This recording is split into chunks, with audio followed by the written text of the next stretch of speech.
दोस्तों बात करने वाले हैं जेईई मेंस 2024 का फॉर्म कैसे फिल करेंगे। जेईई मेंस 2024 जनवरी वाला जो है यहाँ पे आवेदन शुरू कर दिया गया है। इसके लिए स्टेप बाय स्टेप मैं आपको जो एक लाइव फॉर्म फिल करके बताऊंगा ताकि आपको फॉर्म फिल करने में किसी प्रकार की मिस्टेक ना हो। सबसे पहले हम थोड़ा सा इंपोर्टेंट डेट के बारे में बात कर लेते हैं। देखिए 1 नवंबर से फॉर्म फिलअप स्टार्ट है, 30 नवंबर तक आप फॉर्म को अप्लाई करेंगे। लास्ट डेट जो है ट्रांजेक्शन करने का, फी जमा करने का, वो भी 30 नवंबर है। और एग्जामिनेशन जो है आपका जनवरी 2024 में अनाउंस किया जाएगा सेकेंड वीक में। और एडमिट कार्ड जो है 3 दिन पहले आता है, जो भी एग्जामिनेशन डेट है उससे पहले। तो जनवरी में पता चलेगा कब एग्जाम है, ये लोग नोटिस जारी करते हैं। और आपका एग्जाम जो है 24 जनवरी से लेकर 1 फरवरी 2024 तक कंडक्ट होगा। तो ये यहाँ पे जो इंपोर्टेंट डेट है। सेशन 2 की बात करें तो अप्रैल 2024 में होता है। उसका फॉर्म जो है 2 फरवरी से लेकर 2 मार्च 2024 तक भरे जाते हैं। तो साल में 2 बार ये सेशन चलता है। अभी आप लोग फॉर्म भरना चाहते हैं, एलिजिबल है तो फॉर्म को अप्लाई करेंगे। यहाँ पे आपका जो है एग्जामिनेशन के बारे में बताया गया कि अगर आप BA BTech के लिए करना चाहते हैं या B आर्किटेक्ट है, B प्लानिंग है, तो ये यहाँ पे दोनों के लिए करना चाहते हैं तो ये यहाँ पे जो है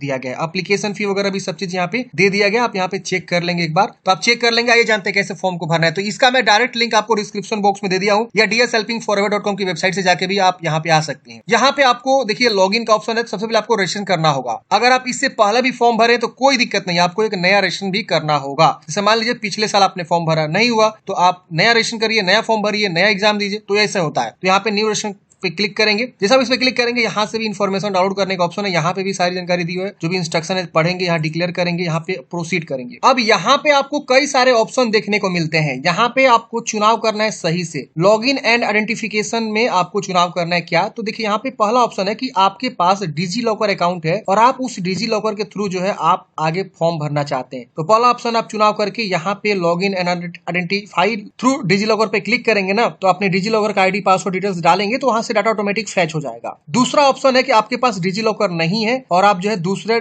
थ्रू आप जो है जाना चाहते हैं, तो इसको भी आप क्रिएट करेंगे क्लिक। और क्रिएट डिजी लॉकर का भी ऑप्शन है, आप डिजी लॉकर के तुरंत यहाँ क्रिएट भी कर सकते हैं, तो ये भी ऑप्शन है। दूसरा ऑप्शन है कि I have academic bank of credit ID, ABC ID जिसको बोलते हैं, academic bank of credit ID। तो बस इस तरह का ID है तो आप इसको चुनाव करेंगे, नहीं है तो आप इसको चुनाव करेंगे। देख रहे ना। दूसरा अगला जो ऑप्शन है I have an Indian passport. अगर आपके पास इंडियन पासपोर्ट है तो आप पासपोर्ट के थ्रू भी अपना जो है यहाँ पे आगे प्रोसेस करेंगे तो वो फॉर्म आगे खुल जाएगा। आपके पास जो है पैन कार्ड है तो आप पैन कार्ड के थ्रू भी जा सकते हैं। पेन का चुनाव करेंगे, पेन नंबर लिखेंगे, प्रोसेस करेंगे, आगे प्रोसेस हो जाएगा, फॉर्म आ जाएगा। दूसरा ऑप्शन है कि I have Aadhaar enrolment number. आपके पास जो है आधार इनरोलमेंट नंबर है, आधार नंबर नहीं, आधार इनरोलमेंट नंबर। मतलब जब आप पहली बार आधार कार्ड बनवाते हैं तो इनरोलमेंट नंबर मिलता है ना, तो वो है आपके पास, तो उसके थ्रू आप करना चाहते हैं तो वहाँ इनरोलमेंट नंबर लिखिए, प्रोसीड करिए। I have non Indian passport, मतलब आप इंडियन नहीं है, आप फॉरेनर हैं, तो आप यहाँ पे चुनाव करेंगे और अपना फॉरेनर वाले लोग यहाँ पासपोर्ट संख्या लिखेंगे अपने यहाँ का और प्रोसीड करेंगे। तो ये ऑप्शंस है। तो मैं कहूंगा कि आप डिजी लॉकर के थ्रू जाइए, डिजी लॉकर सबसे बेस्ट है। इसके थ्रू आप यहाँ पे लॉगिन करिए और आइडेंटिफाई करिए अपने डिटेल्स को, आगे प्रोसेस हो जाएगा। नहीं है तो आप पैन कार्ड के थ्रू भी जा सकते हैं, या तुरंत आप यहाँ पे नहीं है तो इसको क्लिक करेंगे, एक नया डिजी लॉकर अकाउंट क्रिएट करेंगे, या किसी दूसरे वेबसाइट पे जाकर डिजी लॉकर अकाउंट पहले बना लेंगे। बहुत आसान है डिजी लॉकर अकाउंट बनाना। डिजी लॉकर आप लिखेंगे ना, यहाँ पे देखिए आगे ये वेबसाइट गवर्नमेंट का है और यहाँ पे पहले अपना जो है साइन अप कर लीजिएगा। साइन अप करेंगे तो यहाँ पे अपना नाम, date of birth, mobile number, email ID, एक पिन बना लेंगे, सबमिट करेंगे। पिन क्यों मांगा जाता है कि एप्लीकेशन में आप इसे रन कर सकते हैं, जब भी लॉगिन हो चाहे करना हो तो पिन आप डाल के लॉगिन कर सकते हैं। तो इसीलिए डिजी लॉकर मांगता है। डिजी लॉकर ऐसे बनता है। आगे चल के आधार से ऑथेंटिकेशन करना होता है। डिजी लॉकर बनाने से ये फायदा होता है ना कि यहाँ पे आप सारे डॉक्यूमेंट्स को अपना सुरक्षित रख सकते हैं, जहां चाहे वहां यूज कर सकते हैं। डिजी लॉकर नाम से आपको समझ में आ रहा है कि ये ऑनलाइन कोई लॉकर है, यानी डॉक्यूमेंट्स को लॉक करने का ये सुविधा देता है। आप अपना आधार कार्ड, पैन कार्ड, जो भी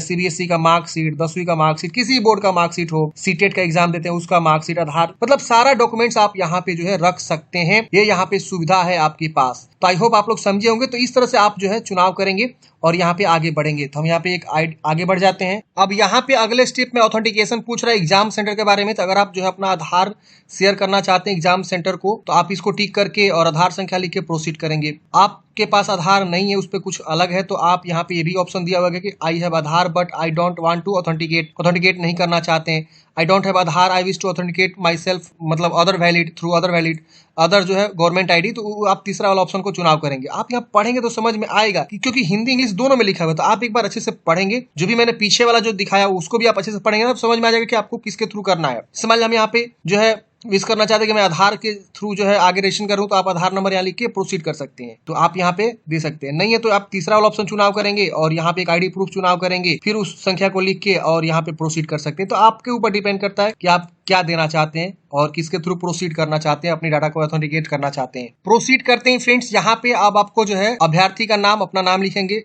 पिता का नाम या माता जी का नाम, यहाँ डेट ऑफ बर्थ आपको चुनाव कर लेना है, जो भी आपका डेट ऑफ बर्थ है, या जेंडर बताएंगे। यहाँ पे एक पहचान, इसमें से कोई भी एक आईडी प्रूफ का भी चुनाव करेंगे। जैसे यहाँ देखिए any other valid government ID proof, bank passbook, class 7th admit card, election card, pan card, passport, ration card, तो कोई भी आप यहाँ पे दे सकते हैं। मान लीजिए हम एनी अदर चूज किए तो यहाँ पे आधार संख्या लिख सकते हैं, या और जो भी एनी गवर्नमेंट आईडी कार्ड है उसको भी हम यहाँ पे लिख सकते हैं। उसकी संख्या लिखनी होती है आइडेंटिफिकेशन नंबर में। आधार कार्ड तो आधार नंबर, पैन कार्ड तो पैन नंबर, बैंक पासबुक है तो खाता संख्या, ये सब आपको यहाँ पे लिखना होता है। जो चुनाव यहाँ करेंगे उसी की संख्या यहाँ पे लिखना होता है। यहाँ पे अपना जो है वर्तमान पता, प्रेजेंट एड्रेस आपको लिखना है, जो भी आपका पता है यहाँ पे अच्छे से लिखेंगे। यहाँ पे अपना कंट्री चुनाव करेंगे, तो यहाँ पे इंडिया चुनाव करेंगे। देखिए अदर कंट्री के भी लोग यहाँ पे एग्जाम देते हैं जेईई मेंस का। यहाँ राज्य चुनाव करेंगे, इसके बाद यहाँ पे जिला चुनाव करेंगे, फिर पिन कोड लिखेंगे, मोबाइल नंबर का कोड यहाँ 91 आ जाएगा, यहाँ पे अपना मोबाइल नंबर लिख देंगे। दोबारा मोबाइल नंबर को पुष्टि कर देंगे बिना 91 के। जैसे मान लीजिए यहाँ पे हम 10 डिजिट का नंबर लिखे, वही 10 डिजिट यहाँ पे भी लिख देंगे।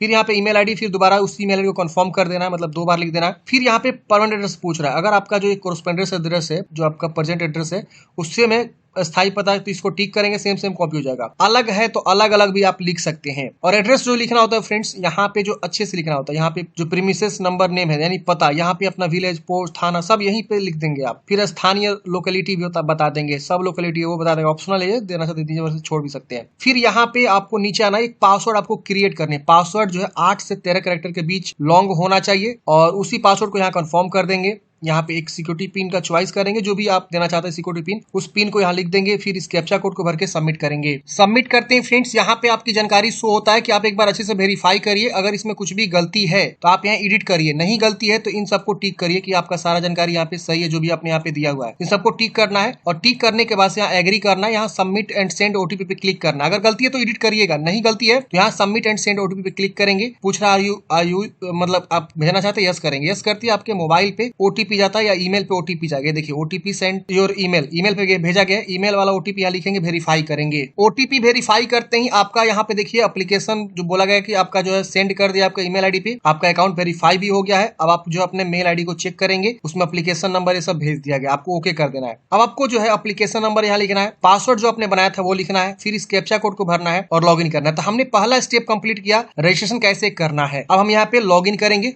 लॉगिन करते हैं फ्रेंड्स, आपका डैशबोर्ड यहाँ पे मिल जाता है। यहाँ पे आपको एक एप्लीकेशन नंबर भी शो होता है। आप यहाँ देखेंगे कंप्लीट एप्लीकेशन फॉर्म का ऑप्शन मिलता है, लेकिन कंप्लीट एप्लीकेशन फॉर्म करने से पहले आप यहाँ पे एक मोबाइल वेरिफिकेशन का ऑप्शन मिलता है। आप पहले मोबाइल वेरिफिकेशन पे क्लिक करेंगे, मोबाइल नंबर शो होता है, कैप्चा कोड भर के सेंड ओटीपी पे क्लिक करेंगे, आपके मोबाइल पे ओटीपी जाएगा, ओटीपी को वेरीफाई कर लेनी है। ओटीपी वेरीफाई करने के बाद से अब आपको जो है ऑटोमेटिक डैशबोर्ड पे लेकर आता है। अब यहाँ पे आपको कंप्लीट एप्लीकेशन का मिलता है, आप इस पे क्लिक करेंगे। अब यहाँ पे देखिए आपको इतने सारे ऑप्शंस को कंप्लीट करने हैं, personal details, exam centre, qualification, additional details, emergency contact email, upload documents. तो ये सारे स्टेप को कंप्लीट करेंगे। ये सारा जानकारी ऑटोमेटिक जो है उठाया हुआ है कहां से, तो आपने जो रजिस्ट्रेशन किया उस वहां से। अब यहाँ पूछ रहा है राज्य केंद्र शासित प्रदेश जहां 12वीं कक्षा उत्तीर्ण या उपस्थित थे। 12वीं आपने किस राज्य से पढ़ाई किया हुआ है, ये 12वीं पासिंग के बारे में पूछ रहा है, या आप अपीयरिंग है, देख रहे ना, तो यहाँ पे आपको बता देना है। अब यहाँ पे श्रेणी पूछा गया है कि आप जनरल हैं, ईडब्ल्यूएस हैं, या एससी हैं, एसटी हैं, या ओबीसी एनसीएल है, जो भी आप कैटेगरी है अपने कैटेगरी यहाँ पे चुनाव कर लेंगे।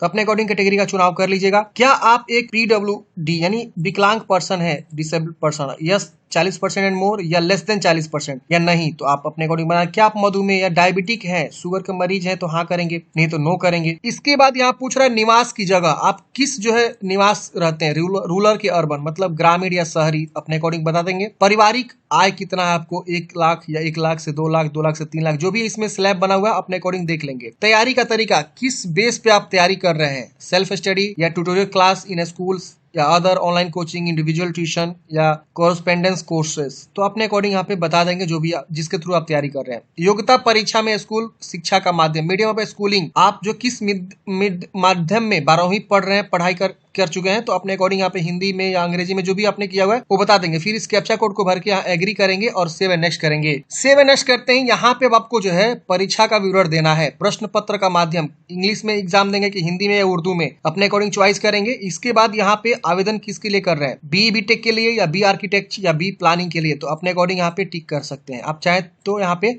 तीनों को भी टिक कर सकते हैं, आप चाहे तो किसी एक को भी टिक कर सकते हैं। अब यहाँ टिक करते हैं, जितना करेंगे उसके हिसाब से पैसा भी लगेगा। परीक्षा के सत्र के लिए आवेदन, सेशन 1 के लिए आवेदन दे रहे हैं कि सेशन 1 एंड 2 दोनों के लिए आवेदन दे रहे हैं, तो अपने अकॉर्डिंग यहाँ पे बता देंगे। फिर यहाँ पे पिता या अभिभावक या गार्जियन क्या करते हैं आपके, तो आपके पिताजी एग्रीकल्चर या बिजनेसमैन है, डिफेंस सर्विस में है, नेवी आर्मी एयरफोर्स में या मेडिकल या सेल्फ एम्प्लॉय है, जो भी है प्राइवेट सर्विस है, फार्मेसी नॉट अप्लीकेबल। अपने अकॉर्डिंग बता देंगे। पिता अभिभावक की योग्यता, कहाँ तक पढ़ाई किए हैं, मैट्रिक है या इलिटरेट मतलब अनपढ़ है, जो भी है अपने अकॉर्डिंग बता देंगे, नॉट अप्लीकेबल अपने अकॉर्डिंग बता देंगे। आपकी माता जी क्या करती हैं, यहाँ देखिए तमाम ऑप्शंस दिए हुए, अपने अकॉर्डिंग यहाँ पे चुनाव कर लेंगे। वो उनका कहाँ तक पढ़ाई हुआ है ये बता देंगे। परीक्षा राज्य पहला विकल्प, आप जो है पहला एग्जाम सेंटर कहाँ देना चाहते हैं, तो जो आप एड्रेस भरेंगे ना उसके अकॉर्डिंग आएगा। तो देखिए अगर आपको चाहिए दिल्ली में या बम्बे में कहीं भी आप लेना चाहते हैं तो वहाँ का जो प्रेजेंट एड्रेस है आपका, वहाँ का एड्रेस भरेंगे ना तो उसके अकॉर्डिंग यहाँ पे राज्य आएगा। इस चीज को विशेष ध्यान देंगे। उसके बाद यहाँ पे आपको जो है बता देना है सिटी। अब जैसे यहाँ मेरे केस में बिहार आ रहा है क्योंकि मैंने प्रेजेंट एड्रेस में बिहार भरा है, तो बिहार में जितने भी सिटी है यहाँ पे आएगा, अपने अकॉर्डिंग देख लेंगे कहाँ आपको रखना है वो चॉइस कर लेंगे। फिर कैप्चा कोड भरेंगे, यहाँ एग्री करके यहाँ पे सेव एंड नेक्स्ट करेंगे। सेव एंड नेक्स्ट करते ही यहाँ पे आपको 10वीं क्लास की जानकारी के बारे में पूछ रहा है, तो 10वीं क्लास का योग्यता आप यहाँ पे 10th चुनाव करेंगे, उत्तीर्ण की स्थिति पास होंगे आप। फिर यहाँ पे उत्तीर्ण होने का जो है वर्ष क्या है, 10वीं आपने कब उत्तीर्ण किया, यहाँ पे देखिए ऑप्शंस आपको आ रहे हैं, आप अपने अकॉर्डिंग चॉइस कर लेंगे। स्कूलिंग का स्थान, आप रूरल में जो विद्यालय था रूरल था कि अर्बन था, यहाँ पे आपको बता देना है। कॉलेज का प्रकार वो जो है एक एकलव्य मॉडल स्कूल था या गवर्नमेंट एडेड प्राइवेट था या गवर्नमेंट स्कूल था या जवाहर नवोदय विद्यालय, केंद्रीय विद्यालय, ODL या यहाँ पे प्राइवेट, तो अपने अकॉर्डिंग बता देंगे। फिर यहाँ पे परीक्षा का राज्य, किस जो है राज्य में आपने परीक्षा दिया 10वीं बोर्ड का, वो कौन सा जिला था जहाँ आपने परीक्षा दिया, सॉरी योग्यता परीक्षा जिला, किस जिला से आपने जो है क्वालिफाई किया हुआ है मैट्रिक, तो यहाँ पे वो पूछ रहा है। क्वालिफाइंग एग्जामिनेशन स्टेट और क्वालिफाइंग एग्जाम डिस्ट्रिक्ट। फिर बोर्ड का नाम आएगा, बोर्ड का आप चॉइस कर लेंगे। यहाँ CBSE भी होता है, सेंट्रल बोर्ड ऑफ देख रहे हैं सेकेंडरी स्कूल, बिहार बोर्ड भी यहाँ पे, तो अपने अकॉर्डिंग चुनाव करेंगे। क्लास 10वीं की मार्कशीट या प्रमाण पत्र के अनुसार कॉलेज का नाम क्या है, तो कॉलेज का नाम यहाँ लिखेंगे जो 10वीं क्लास के मार्कशीट पे जैसे से लिखा है स्पेलिंग वैसे ही लिखना है। स्कूल का पता एड्रेस, जहाँ वो कॉलेज या विद्यालय जो अवस्थित है 10वीं क्लास, उसके बारे में उस स्कूल का नाम लिखेंगे। यहाँ पे स्कूल का पिन कोड क्या है, तो स्कूल जहाँ अवस्थित है, जहाँ आपने 10वीं क्लास क्वालिफाई किया जहाँ से, उसका स्कूल का पिन कोड, उसके से रोल नंबर यहाँ पे आपको लिखना है। फिर आपको जो परिणाम का मोड, यहाँ पे परसेंटेज है कि CGPA है, मान लीजिए परसेंटेज है तो परसेंटेज में आपका यहाँ पे 500 का होता है, और आपको ऑप्टेंट कितना आपको मिला हुआ यहाँ पे आप लिखेंगे, ऑटोमेटिक परसेंटेज आ जाएगा। अगर CGPA है तो CGPA आप चुनाव करेंगे, ग्रेड पॉइंट लिखेंगे, CGPA प्राप्त किया, ऑप्टेंट और कितना कैलकुलेटिव यहाँ पे क्यूमुलेटिव आपका परसेंटेज बता देगा। तो ये हम 10वीं के बारे में बताए। अब यहाँ पे आपको 12वीं के बारे में पूछ रहा है, तो 12वीं परीक्षा का एग्जाम आप जो है यहाँ पे आपको चॉइस करना है कि आप क्या यहाँ पे मतलब कंप्लीट किए हैं। तो 12वीं या इसके समकक्ष भी अगर आपने क्वालिफाई किया है तो आप फॉर्म को भरेंगे, कोई दिक्कत यहाँ पे नहीं हो रहा है। समझिए एक पॉइंट को, थोड़ा सा वीडियो लंबा होगा बट आपको जो है मैं समझा देता हूँ अच्छे से। देखिए यहाँ पे एक ऑप्शन है, सबसे पहले डिप्लोमा रिकॉग्नाइज्ड बाय AICTE या state board of technical education. अगर आप डिप्लोमा किए हैं 3 ईयर्स का